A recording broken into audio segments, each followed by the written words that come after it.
Imagine your brain physically rewiring itself Mhm.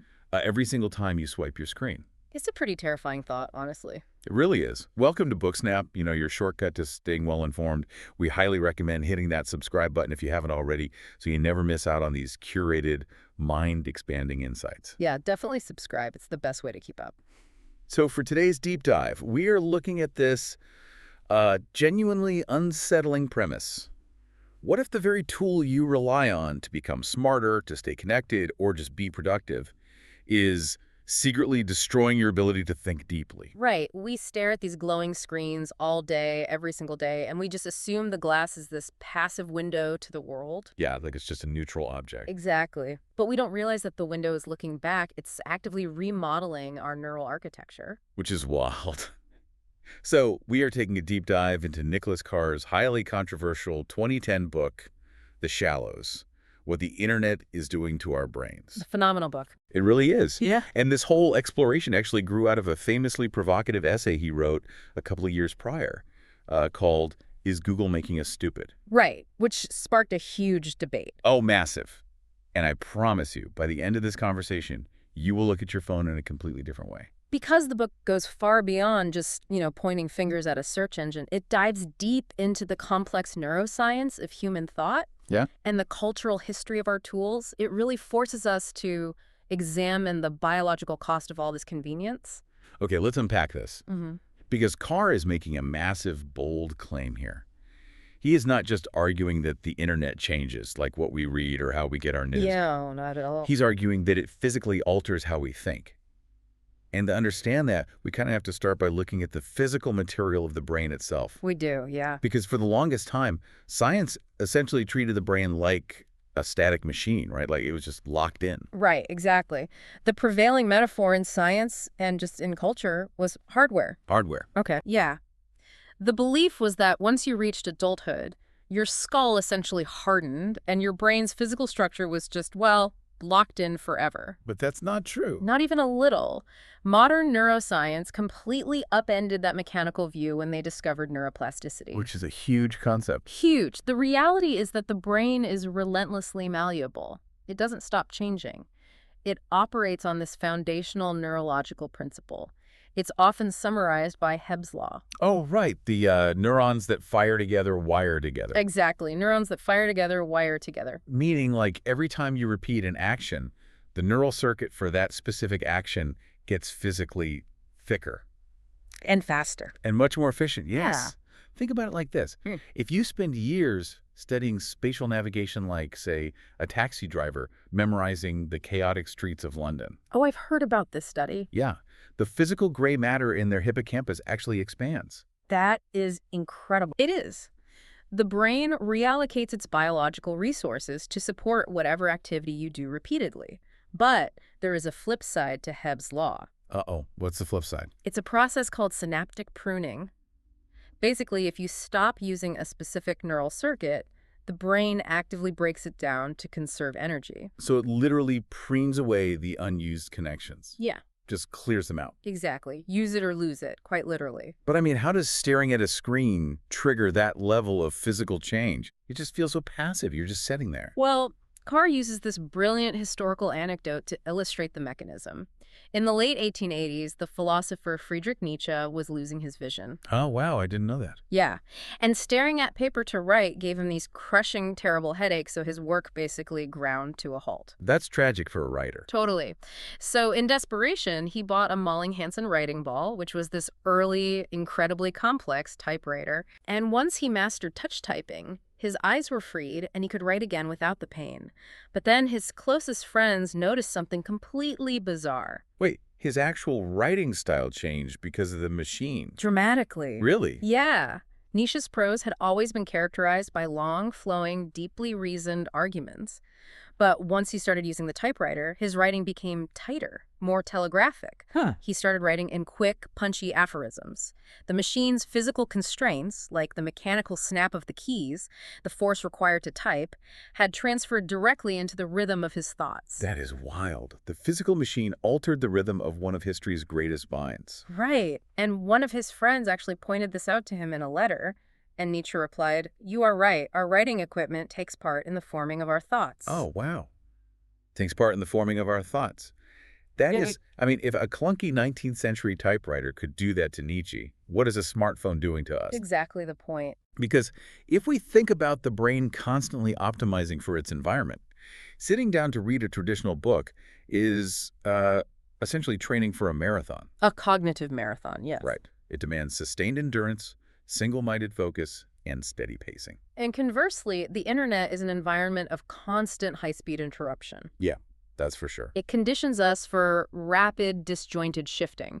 You jump from a text to an email to an embedded Like video. push notification. Exactly. So we aren't training for marathons anymore. We are forcing the brain to do thousands of tiny chaotic sprints all day long. All day long. And a brain structurally wired for chaotic sprints is going to be in acute distress when you suddenly ask it to sit down and run a marathon. Oh, because it doesn't have the stamina anymore. Exactly. The synaptic infrastructure required for deep, sustained focus has quite literally been pruned away. Wow.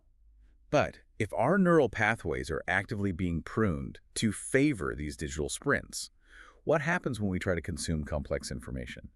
Because I still read online all the time. I read long articles, financial reports. Well, Carr argues that traditional reading is effectively dying. Dying, really. Because there is a vast biological and psychological difference between deep reading and digital reading. Okay, break that down for me. Deep reading a physical book requires you to enter a state of complete sensory immersion. You have to quiet the external world. Right. No pings, no pop-ups. Exactly. And that quieting allows your brain the uninterrupted time required to build complex cognitive schemas, linking the author's abstract ideas to your own deeply held memories. Here's where it gets really interesting. Because the digital landscape doesn't allow for that quiet immersion at all. It's actually fundamentally hostile to it. Highly hostile. Think about a standard web page. It's laden with hyperlinks, sidebars, pop-up videos. Animated ads everywhere. Right. And each of those elements is a distinct stimulus demanding a micro-decision.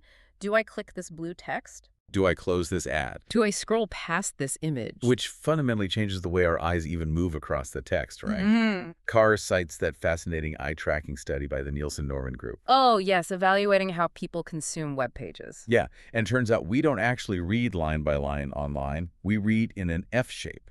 Yes, the F-shaped skim. It is a heavily documented visual phenomenon. Walk us through what that actually looks like. Sure. So when you open an article, your eyes dart across the top headline. That creates the top horizontal bar of the F. Okay, got it. Then you scroll down slightly and read the first few words of a subheadline. That's the middle, shorter bar. And then? And then your eyes just plunge straight down the left margin of the screen. You completely abandon the nuance, the context, and the supporting arguments embedded in the actual paragraphs. Wait, but why? Why do we default to that F shape instead of just reading the words on the page like normal? It basically comes down to evolutionary psychology. Researchers refer to this behavior as information foraging. Foraging? Like hunter-gatherers? Exactly like that. Our brains are acting exactly like our ancestors looking for food in a dense forest. Oh, I see. When we scan a web page, we are hunting for an information scent. Highly relevant keywords that promise a quick reward. So we aren't trying to understand the whole forest at all. No. We're just rapidly plucking the berries. Wow.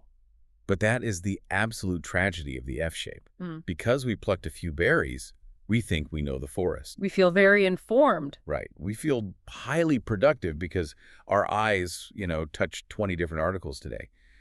But we're just blindly harvesting bullet points without understanding the foundational logic behind them.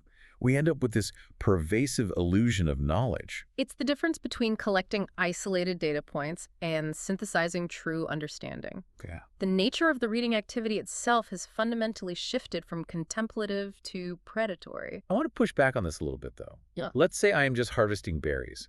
Why does that prevent me from actually learning? That's a fair question. Right. Like, why can't I just be a really fast, highly efficient skimmer and still build deep, complex knowledge?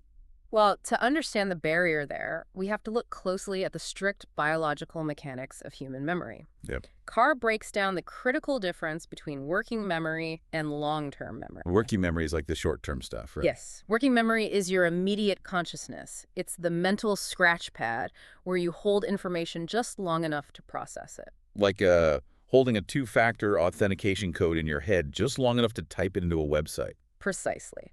But working memory has a strict biological limit. It can only hold a very small amount of active information at once, usually about 3 to 4 discrete items. Oh, that is tiny. It is. Long-term memory, on the other hand, is essentially infinite. It's the vast reservoir where all your permanent knowledge, your experiences, and your complex analytical skills reside. What's fascinating here is that for true learning to happen, for a piece of information to become actual knowledge, it must successfully transition from the fragile scratch pad of working memory into the permanent reservoir of long-term memory. And cognitive load disrupts that entire transfer. Entirely. I love the analogy used for this. Think of your working memory as a juggler. Yes, the juggler is a great visual. Right. If you give the juggler 3 balls, say, reading a sentence, decoding the vocabulary, and visualizing the concept, they can keep them in the air smoothly. That is deep reading. Smooth, uninterrupted flow. But the internet doesn't just toss in a 4th ball. It throws in flaming torches. That is a perfect way to visualize it. The hyperlinks, the F-shaped scanning, the visual clutter, these are all flaming torches. Every single hyperlink is a puzzle demanding cognitive bandwidth. Right. While I'm trying to visualize the concept of the article, I suddenly have to evaluate a hyperlink. Okay. I have to ask myself, is this blue text worth my time? Where will it take me? Should I click it now, open it in a new tab, or just ignore it entirely? And the juggler is completely overwhelmed by this massive spike in cognitive load. It's too much. When working memory gets overloaded, the juggler doesn't just drop the new torch, they drop everything. Wow. The brain's processing capacity bottlenecks. The information you were just reading simply evaporates before it can ever be encoded into your long-term memory. So the transfer completely fails. We aren't building a reservoir of knowledge at all. We're just perpetually juggling and dropping things. Exactly. And because critical thinking relies heavily on connecting new concepts to the complex structures already stored in your long-term memory, Yeah. starving that reservoir actively degrades your ability to analyze deeply. But wait, doesn't all this rapid context switching mean we're just becoming master multitaskers? Isn't multitasking practically a mandatory modern superpower? It's on every job description. It is a very popular corporate myth, but the scientific reality is starkly different. Really? The human brain cannot technically multitask when it comes to attention-rich activities. It just rapid switches. It just switches back and forth really fast. Exactly. It turns off one cognitive network and turns on another. And every single time you switch your attention from a spreadsheet to a Slack message to an email and back to the spreadsheet, you pay a severe switching tax. A switching tax? What is actually happening in the brain there? It is a literal neurochemical cost. Rapidly switching your attention depletes oxygenated glucose in the brain. Oh, wow. And that is the exact metabolic fuel you need to focus. Furthermore, it triggers a dopamine feedback loop. The brain loves dopamine. It does. It loves the cheap, low-effort novelty of a new email ping, so it releases a tiny hit of dopamine. You literally become chemically addicted to the distraction. That explains so much. That is exactly why you can sit at a desk for 8 hours, feel like you've been working at lightning speed. But at the end of the day, you're completely physically exhausted and realize you accomplished absolutely nothing of substance. Exactly. You spent 8 solid hours paying the cognitive switching tax, burning through your brain's glucose, without actually transferring anything meaningful into long-term memory. That is depressing. But if we are actively exhausting our brains, dropping all the balls, and starring our long-term memory, why didn't we see this trap? Why did society so eagerly adopt an ecosystem that fries our working memory? Because we have a profound historical blind spot when it comes to our tools. We naturally view tools as neutral. Neutral, like a hammer. Right. We think a hammer is just a hammer. Its impact depends entirely on how the carpenter uses it. But Carr argues that communication mediums are never neutral. Never. Never. They carry built-in affordances, assumptions about how they should be used, and those assumptions dictate our behavior. Wait, I struggle with the idea that a tool demands a behavior from me. A printed book is just bound paper and ink. How can inanimate paper demand anything? It demands behavior through its physical design. Think about it. A printed book contains a linear, sequential narrative. It has no external links, Right. no moving images, no bells that chime. To extract any value from it, you must adopt a posture of patience. You have to follow the author's logic step by step. Okay, I see. The medium inherently rewards slow, methodical progression. Yes, but the internet's design, The endless scrolling, multiple tabs, algorithmic feeds, is engineered from the ground up for rapid interaction and perpetual novelty. The structure of the tool forcefully guides how you interact with it. And looking at the history Carr presents, this panic over new tools changing human cognition isn't exactly a new phenomenon, is it? Not at all. If we connect this to the bigger picture, humanity goes through this crisis with every major technological leap. Like what? Well, in ancient Greece, Socrates famously condemned the invention of writing. Writing. He hated writing. He did.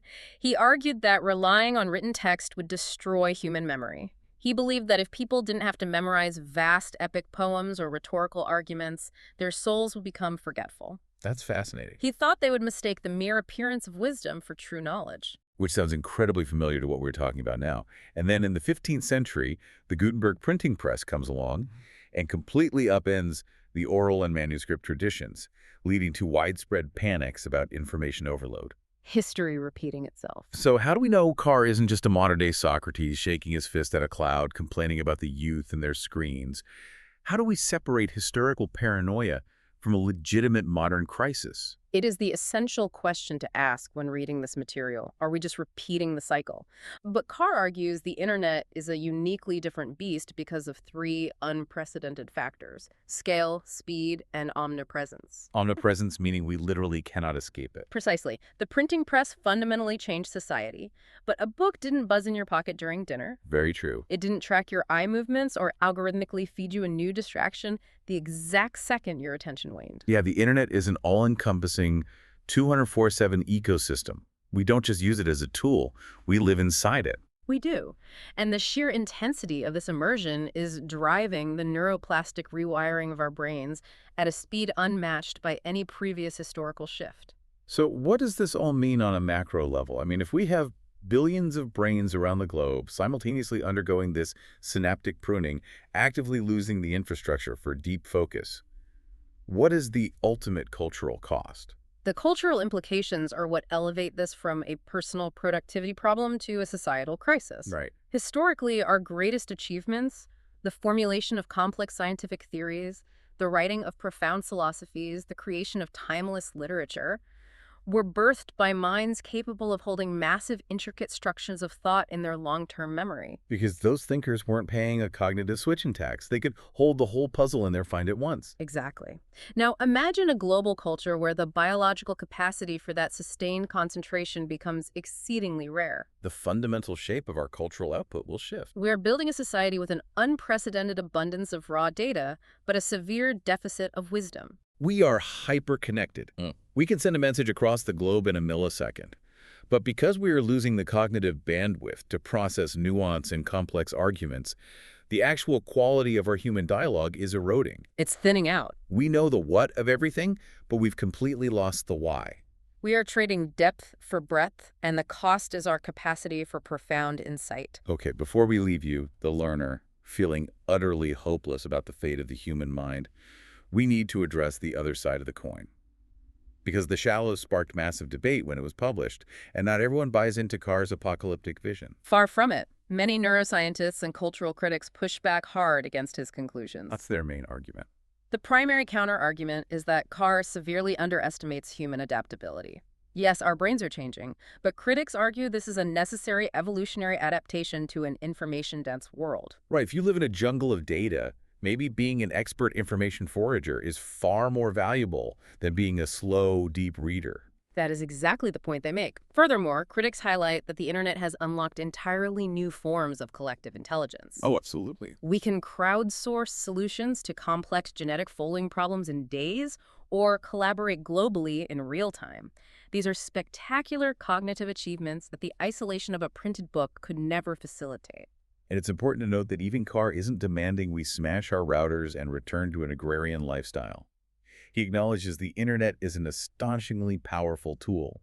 His actual proposed solution is entirely about personal agency. He advocates for critical, relentless awareness. Which looks like what, practically, in our daily routines? It means acknowledging that there is no free lunch in cognitive science. There is a price to living online. You are paying for rapid connectivity with your attention span and the literal architecture of your brain. Exactly. And once you recognize that transaction, you can be intentional. Carr suggests we must aggressively carve out distraction-free spaces in our lives. We have to intentionally disconnect, sit with a physical book, or engage in quiet reflection. We have to force the brain to run a marathon every now and then, just to ensure those deep-thinking synapses don't get permanently pruned away. This raises an important question about our relationship with the technology. The screen isn't holding us hostage. We are willingly handing over our attention. Yeah, that's a tough pill to swallow. The goal is to participate in the digital world with open eyes, purposefully preserving our capacity for deep thought. It completely reframes how you look at a simple scrolling session. And that brings us to a final thought we want to leave you with today. We've talked extensively about how our adult brains are adapting to this outsourced memory. But what happens to the next generation? Think about children who are born directly into this digital ecosystem, who never had a pre-internet brain to begin with. Will they even develop the neural architecture required for deep reading? Or are we witnessing a permanent evolutionary split in the human mind? It is a staggering question. We are essentially watching real-time evolution driven by the screens in our hands. It is a lot to chew on, and exploring these paradigm-shifting questions is exactly why we do this. We want to warmly thank you for taking this deep dive with us today. Yes, thank you for joining us. And hey, if you want to keep pushing your boundaries, challenging your assumptions, and learning deeply without the overwhelm, make sure you subscribe to BookSnap. We have so many more incredible conversations lined up for you. It's been wonderful unpacking these insights with you. Next time you feel your thumb hovering over that infinite scroll, take a breath and ask yourself, what is this little sprint really costing me? Until next time, keep thinking deeply.